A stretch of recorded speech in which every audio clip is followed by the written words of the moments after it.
We've all been through things. You've been through things. I've been through things. We've been disappointed. We've been burnt out.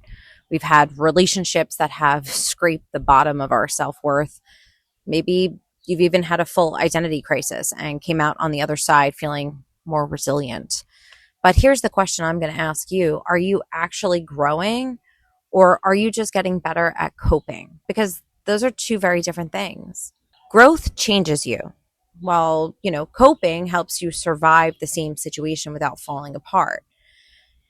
Modern life has made us experts in coping. We know how to function after heartbreak. We show up to work with anxiety and we mask it with, caffeinated beverages. We navigate emotional landmines and relationships with silence, sarcasm, being chill. We scroll instead of screaming, right? We intellectualize instead of feel. And then we call it healing.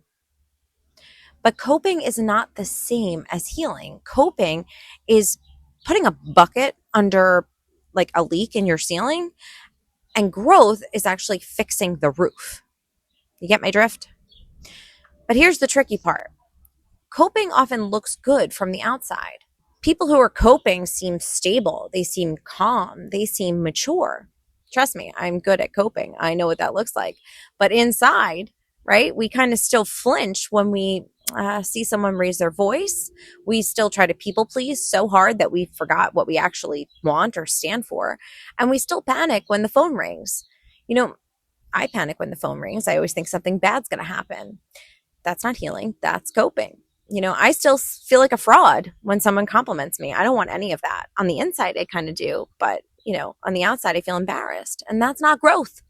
We've normalized high functioning pain, and we praise people for bouncing back before asking if they've actually ever had time to feel anything. We equate emotional endurance with emotional health, but being able to carry a heavy load doesn't mean it's not breaking our backs in the meantime.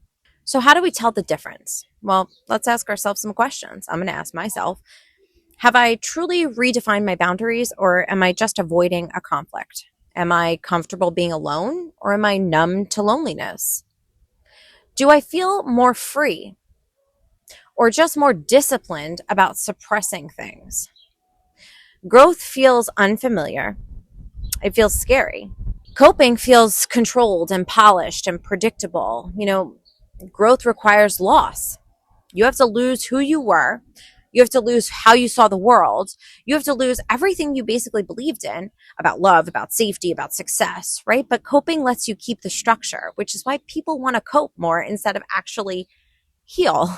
And sometimes coping and growth kind of happen side by side. Sometimes I feel that way, right? That's okay. You kind of need both, because we don't get to call it growth just because, we're functioning though. Healing doesn't mean you're never going to struggle. It means you're reacting differently when you do. It means your default settings start to shift. So maybe you're pausing instead of panicking. Maybe you're expressing instead of exploding. Maybe you're choosing yourself before you collapse. The problem is not that we're coping. Don't misunderstand it. The problem is that we've been told that coping is the finish line. So you just cope and that's it. But where's the growth? The growth is when pain no longer defines us and our behaviors. That's when our survival skills become optional, not permanent. And I live in complete survival every day. So obviously I'm not growing. I'm just coping. So let's ask ourselves again, right? Are you growing? Or are you just getting really good at not falling apart? Because I've almost perfected that.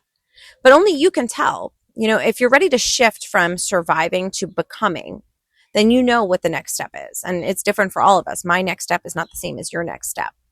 But I will tell you that it's not just another coping mechanism. It's going to take courage and some changes to get to the next step.